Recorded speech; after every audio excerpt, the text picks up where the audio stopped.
Hello everyone, today I'm going to be going over Euclid's algorithm. This is a topic that's covered in Introduction to Algorithms as well as other advanced courses. So what is Euclid's algorithm about? It's about finding the greatest common divisor of two numbers. Now in most cases, you've probably seen the greatest common divisor being between two numbers, but it can also be between 3, 4, 5, as well as any infinite amount of numbers that's above 2. However, in Euclid's algorithm, we're specifically going to look at two numbers. Now, what is the greatest common divisor? I'm just going to go over what this is just to make sure that we know what exactly the algorithm's doing. So the greatest common divisor is the highest number for which both numbers can be divided by that number. Now that's kind of a mouthful, but I'm going to show you an example of what this looks like. This is a middle school route of how we're going to find the greatest common divisor of 15 and 30. First, we're going to list out all the factors of 15, then all the factors of 30, and then the highest number amongst both of those will be the greatest common divisor. So for 15, we're going to look at 15, 3, and 1. So we can take 15, divide it into 15, and we'll get 1. If we divide 15 by 3, we'll get 5, and if we do 15 divided by 1, we'll get 15. So as you can see, it divides into 15. All three of these numbers can divide into 15 evenly. Now, for 30, we have many more numbers such as 30, 15, 10, 5, 6, 3, 2, and 1. Now, as you can see, each one of these numbers can divide into 30 and you'll get an even number back. Now, as you can see, this is just a reminder that for the greatest common divisor, or finding the factors of each number, you'll see that the number itself, as well as 1, will always be within the factor list of each number. So as you can see, 30 and 1 is within 30, and 15 and 1 is within 15. Now, if we start from the left where we have greater numbers and go to the right, we can look at which two numbers are shared commonly between both of these numbers. So if you look at 30, that cannot be divided into 15 evenly, therefore 30 will not be the greatest common divisor between both numbers.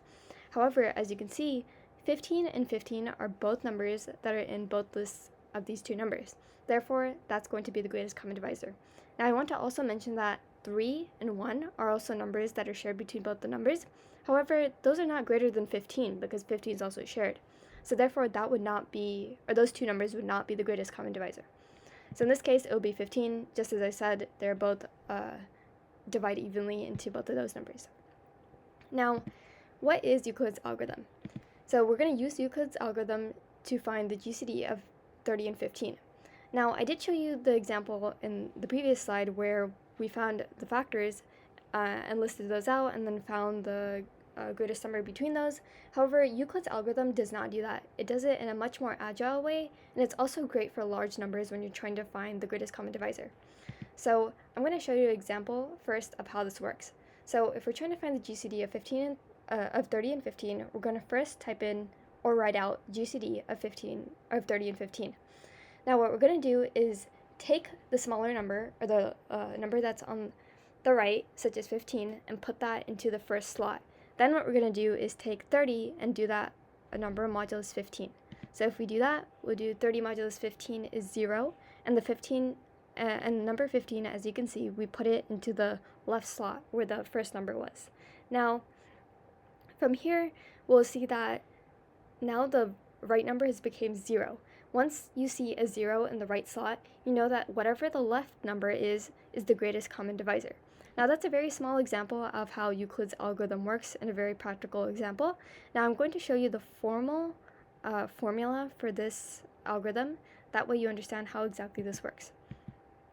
So what is the formula for Euclid's algorithm?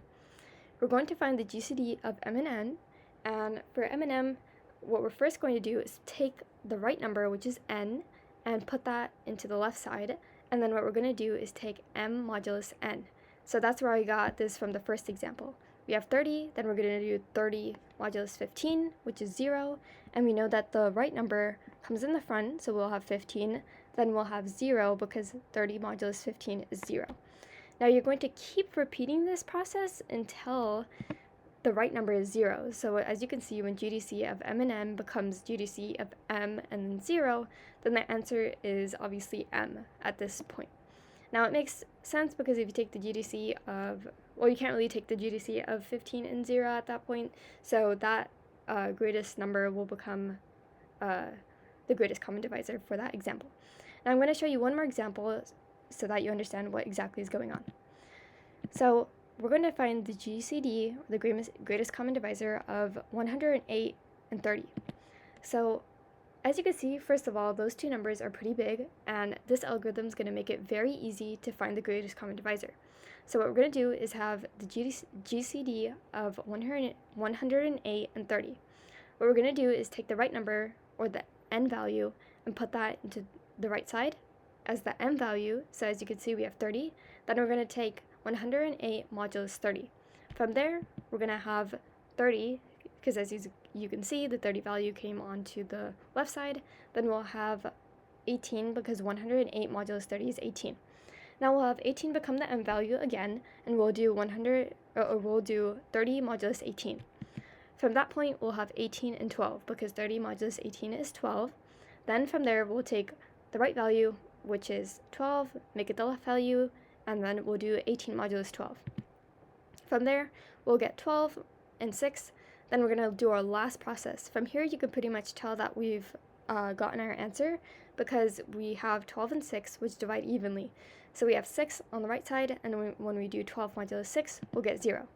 Now, as we saw in the algorithm, when the right side becomes 0, then whatever is on the left is the GCD of those two numbers. So therefore, the answer is 6. Now I'm going to show you the pseudocode of this algorithm, because this is often what we want to see in algorithms class.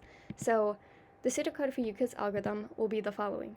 So first, we have these 3 lines which cover the parameters of the problem.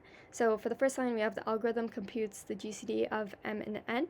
And when you're making pseudocode for an algorithm, you can pretty much use the parameters of that mathematical situation.